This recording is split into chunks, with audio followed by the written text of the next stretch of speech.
isdang dinggalan dito sa Cabanatuan.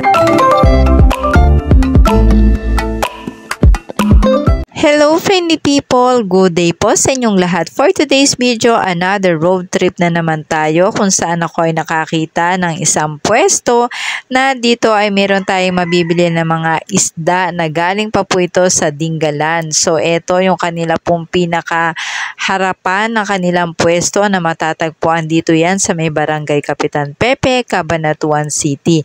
At ito nga pala si Kuya Edgar kung saan siya po yung nag-a-assist dito po sa kanila pong mga buyers. Dito ay inassist ako ni Kuya Edgar kung saan ipinakita niya sa akin yung mga ilang isda na kanila pong tinitinda dito sa kanila pong pwesto, ang kanila pong isdang Dinggalan. At ito nga po yung mga iba't ibang klase na mga isdang available today. Dito po yung mga isda po ninyo mabibili sa kanila ay pwede din daw po ninyo na ipaihaw sa kanila. Ito yung yellowfin. Yan. Sir, yung yellowfin naman po, magkano po yung ganyan? Ito po, 350 daw po ang isa nung yellowfin. So, ano po ito per kilo? Ito yung marlin. Pagka marlin po, ano po yan, sir?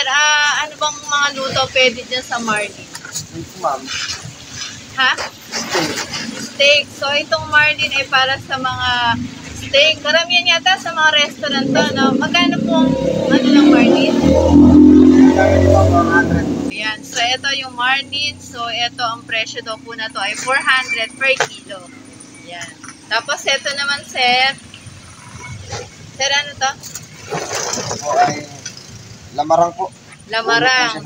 Ay, ano, sir, yan? Puro ulo? Hindi po. Ito na lang po kasi natira, ma'am. Ay, ito. So, ito yung lamaran. Per kilo din to. Nagkakahalaga ng per kilo ay 300. Ito pa yung ibang isda na malaki. Ang ngeki. So, ito, per isang ganyan talaga bibili. Magkano ganyan? Okay, lumang naman din pagka po 40. Per kilo din po ito is 450. Ito naman, mga hipon. Ang hipon naman po ay nagkakahalaga ng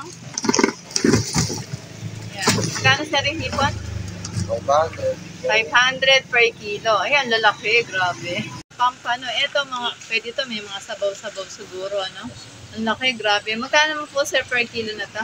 390 to 400. Friendly people, ang isdang Dinggalan po ay open po sila from Monday to Sunday. Hanapin nyo lang po si Kuya Edgar.